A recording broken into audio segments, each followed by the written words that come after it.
अलसी के लड्डू खाने में जितने टेस्टी होते हैं, बनाने में भी उतने ही आसान है। अलसी यानी कि फ्लेक्स सीड्स के बहुत सारे हेल्थ बेनिफिट्स हैं। स्पेशली कमर दर्द और इंटरनल स्ट्रेंथ के लिए ये बहुत ही ज्यादा फायदेमंद है, क्योंकि इसमें भरपूर मात्रा में ओमेगा 3 फैटी एसिड्स और फाइबर होते हैं। तो नमस्ते दोस्तों, स्वागत है आप सभी का नेहा की पाकशाला में। और चलिए हम बनाना शुरू करते हैं बहुत ही टेस्टी और हेल्दी अलसी के लड्डू।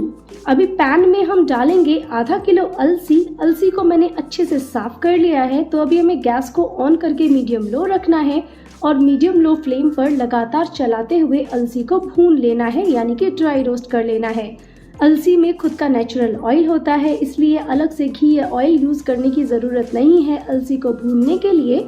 और जो ऑयल होता है ना अलसी में, वही सबसे ज्यादा फायदा भी करता है। अलसी को आप बहुत ज्यादा देर तक ना भूनें। जब अलसी भुन जाती है तो वो चटकने लग जाती है, मतलब कि ये साइन होता है कि अलसी अच्छे से भुन गई है। अगर आप इसको ज्यादा भून देंगे तो इसका स्वाद कड़वा हो जाएगा, और अगर आप इसको कम भूनेंगे, यानी कि अच्छे से भुनेगी नहीं, तो जो लड्डू बनेंगे ना इससे, वो दांतों में चिपकेंगे। इसलिए आपको ये ध्यान रखना है कि जो अलसी है वो ओवर रोस्ट भी ना हो और कम रोस्ट भी ना हो, सही से पके। तो जब चटकने लगे अलसी, तब आप गैस को ऑफ करके इसको एक थाली में निकाल लें। तो अभी जो हमारी अलसी है ये बढ़िया से चटकने लगी है और भुन गई है अच्छे से। तो अभी हम इसको एक प्लेट में निकाल लेते हैं और ठंडा होने देते हैं। अभी पैन में हम 100 ग्राम बादाम डाल करके ड्राई रोस्ट कर लेंगे। आप चाहें तो घी में भी ड्राई फ्रूट्स को फ्राई कर सकते हैं। मुझे ये जो लड्डू है ना, ये कम घी में बनाने हैं और ज्यादा हेल्दी बनाने हैं, इसलिए मैं ड्राई फ्रूट्स को घी में फ्राई नहीं कर रही हूँ, ड्राई रोस्ट कर रही हूँ। आप चाहें तो घी में फ्राई कर सकते हैं। तो जो बादाम है उनका कलर चेंज हो गया है, उन पर ब्राउन चित्ते आ गए हैं। तो अभी इनको हम एक प्लेट में निकाल लेते हैं। अब सेम पैन में हम डालेंगे 100 ग्राम काजू। इनको भी हमें हल्का सा कलर चेंज होने तक ड्राई रोस्ट कर लेना है। ड्राई फ्रूट्स आप अपने पसंद के इस्तेमाल कर सकते हैं। जो ड्राई फ्रूट्स आपको पसंद है वो आप लड्डुओं में डाल सकते हैं। तो काजू जो है वो भी ड्राई रोस्ट हो गए हैं, इनका कलर भी चेंज हो चुका है। तो अभी इनको भी हम प्लेट में निकाल लेते हैं। ये है 10 ग्राम पिस्ते। इनको भी हमें ड्राई रोस्ट कर लेना है। जितने भी ड्राई फ्रूट्स आप लड्डुओं में डालें, उनको या तो ड्राई रोस्ट करके डालें या फिर घी में भून करके डालें। उससे क्या होगा कि जो लड्डू है उनका टेस्ट ज्यादा अच्छा आएगा। उनको आप ज्यादा लंबे समय तक स्टोर करके रख पाएंगे। लड्डुओं की सेल्फ लाइफ बढ़ जाती है जब हम ड्राई फ्रूट्स को फ्राई करके या फिर ड्राई रोस्ट करके लड्डुओं में डालते हैं। तो जो पिस्ते हैं वो भी रोस्ट हो चुके हैं। इनको भी हम एक अलग बोल में निकाल लेते हैं। ये मैंने लिया है 200 ग्राम नारियल का बुरादा। इसको भी हमें पैन में डाल करके लगातार चलाते हुए बस हल्का सा कलर चेंज होने तक ड्राई रोस्ट कर लेना है। नारियल का जो बुरादा है वो बहुत जल्दी भुन जाता है, इसलिए आप इसको लगातार चलाते जरूर रहें, जिससे कि ये तले में लगकर जले नहीं।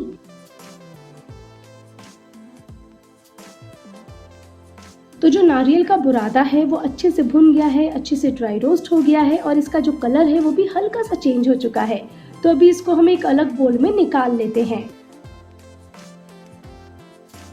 ये मैंने 50 ग्राम किशमिश ली है। इसको भी हमें सेक लेना है। आप चाहें तो किशमिश को घी में फ्राई कर सकते हैं। मैं बस इनको इसी तरीके से बिना घी के हल्का सा सेक ले रही हूँ। बस 1 से 2 मिनट में ही किशमिश जो है वो सिक जाएगी। तो अभी किशमिश जो है वो अच्छे से सिक चुकी है। इसको भी हम प्लेट में निकाल लेते हैं। अब पैन में 1/4 कप घी डाल करके हम गरम कर लेंगे। घी गरम हो गया है और ये मैंने लिया है 100 ग्राम गोंद। तो अभी थोड़ा थोड़ा गोंद डाल करके हमें घी में फ्राई कर लेना है। एक साथ ज्यादा गोंद न डालें, क्योंकि जो गोंद होता है वो फूलता है।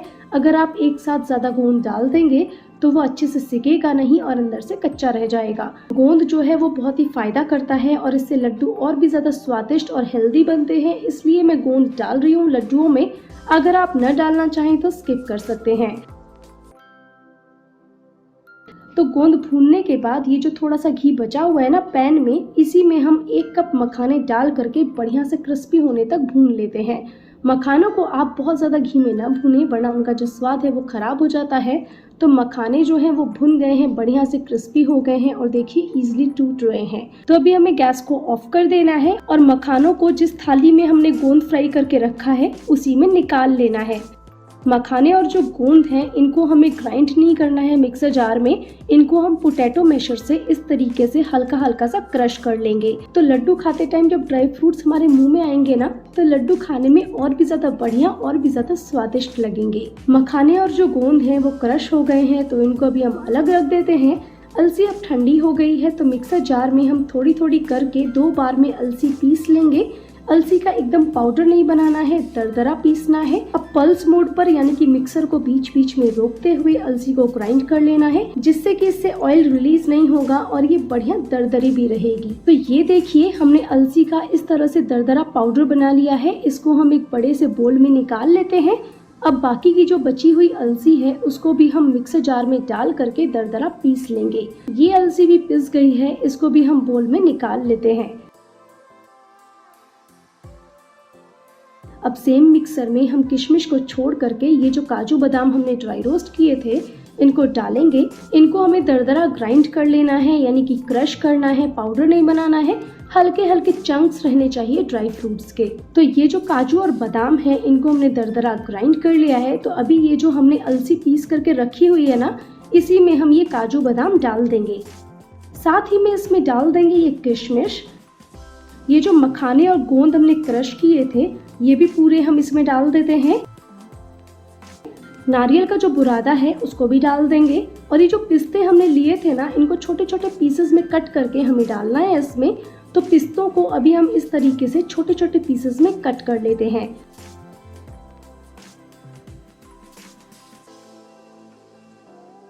तो सारे पिस्ते हमने काट लिए हैं। तो अभी हम इन पिस्तों को भी इसमें डाल देते हैं। अब इन सारी चीजों को हमें अच्छे से कर लेना है मिक्स।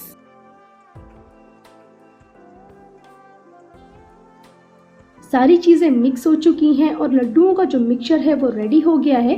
तो अभी इसमें डालने के लिए हम गुड़ का सिरप यानी कि गुड़ की चाशनी तैयार करेंगे। तो ये मैंने लिया है 750 ग्राम गुड़, जिसको कि मैंने छोटा छोटा तोड़ लिया है, जिससे कि ये जल्दी से मेल्ट हो जाएगा। इसमें हम डाल देंगे 1/4 कप पानी और साथ ही में डाल देंगे 2 चम्मच भर करके घी। मैंने घी को मेल्ट करके लिया है। घी डालने से गुड़ में बहुत ही बढ़िया शाइन आएगी, गुड़ जलेगा भी नहीं और लड्डुओं में भी बहुत ही बढ़िया फ्लेवर आएगा। तो अभी हमें गैस को ऑन करके मीडियम लो रखना है और बीच बीच में चलाते हुए पहले हमें गुड़ को पूरा मेल्ट कर लेना है। गुड़ जो है वो पूरा मेल्ट हो चुका है। तो अभी हम इसको इस तरह से चलाते हुए 2 से 3 मिनट के लिए और पका लेंगे।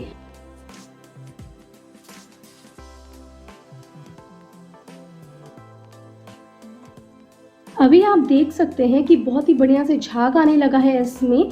तो एक बार हम इसको चेक कर लेते हैं। तो ये देखिए इससे तार छूट रहा है, मतलब कि गुड़ की चाशनी रेडी हो गई है। तो बस अभी हमें गैस को ऑफ कर लेना है और गुड़ की चाशनी को हमें फटाफट से छान करके लड्डुओं के इस मिक्सचर में डाल देना है। गुड़ में काफ़ी सारी इम्प्योरिटीज़, काफ़ी सारा कचरा वगैरह होता है, इसलिए आप इसको हमेशा छान करके ही लड्डुओं में डालें, जिससे कि जो कचरा वगैरह होगा वो छानने से निकल जाएगा। तो आप देख सकते हैं कि कितनी ज़्यादा कचरा था इसमें, वो पूरा निकल गया है छानने से। तो अभी ये जो गुड़ की चाशनी है ये काफ़ी ज़्यादा गर्म है, इसको हमें कच्छली से ही इसमें अच्छे से मिक्स करना है।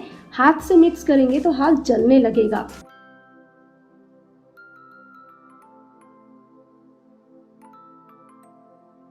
अभी ये जो मिक्सचर है ये हल्का सा ठंडा हो गया है। तो हाथ से हम मिक्स कर लेते हैं जल्दी जल्दी गुड़ को इसमें अच्छे से, जिससे कि जो गुड़ है ना वो कहीं कम कहीं ज़्यादा नहीं रहेगा, एकदम प्रॉपर बैलेंस हो जाएगा। तो लड्डू कहीं कम मीठे कहीं ज़्यादा मीठे नहीं लगेंगे। गुड़ की चाशनी जो है वो मिक्स हो गई है इसमें अच्छे से। तो एक प्लेट ले लेते हैं लड्डुओं को रखने के लिए और हाथों को ग्रीस कर लेते हैं, जिससे कि मिक्सचर हाथ में चिपकेगा नहीं। अब थोड़ा सा मिक्सचर लेंगे और दोनों हाथों के बीच में प्रेस करते हुए हमें इस तरीके से लड्डू बना लेना है। मैं मीडियम साइज के लड्डू बना रही हूँ, आप बड़े या छोटे कैसे भी लड्डू बना सकते हैं, जैसे आप बनाना चाहें। तो ये देखिए कितना बढ़िया लड्डू बन करके तैयार हुआ है। प्लेट में रख लेते हैं इसको। सेम इसी तरीके से हमें सारे लड्डू बना करके तैयार करने हैं। अभी जो मिक्सचर है ये हल्का हल्का गर्म है और हल्के हल्के गर्म में ही हमें ये सारे लड्डू बना लेने हैं, क्योंकि अगर मिक्सचर ठंडा हो जाएगा ना तो लड्डुओं का प्रॉपर शेप नहीं आएगा और लड्डू बनाने में बहुत ही ज्यादा परेशानी होगी। लेकिन अगर मिक्सचर ठंडा हो जाए तो आप टेंशन बिल्कुल ना लें। इस मिक्सचर को कढ़ाई में ट्रांसफर करके एकदम लो फ्लेम पे हल्का हल्का सा इस मिक्सचर को लगातार चलाते हुए गर्म कर लें और उसके बाद आप इससे लड्डू बनाएंगे तो लड्डू आपके आसानी से बन जाएंगे, आपको टेंशन लेने की ज़रूरत नहीं है। तो ये हमने सारे लड्डू बना करके तैयार कर लिए हैं। देखिए कितने बढ़िया एकदम परफेक्ट लड्डू बन करके रेडी हुए हैं। और एक लड्डू मैं आपको तोड़ करके भी दिखाती हूँ। तो देखिए कितने आराम से ये टूट रहा है, बिल्कुल भी टाइट नहीं है, बेहद टेस्टी और हेल्दी है और बहुत ही सॉफ्ट है। तो आप भी इस तरीके से अलसी के लड्डू बनाइए और फिर शेयर कीजिए अपने एक्सपीरियंस मेरे साथ कमेंट्स बॉक्स में। जल्दी मिलेंगे हम एक नए वीडियो में नई रेसिपी के साथ में। तब तक के लिए bye bye, take care, have a nice day.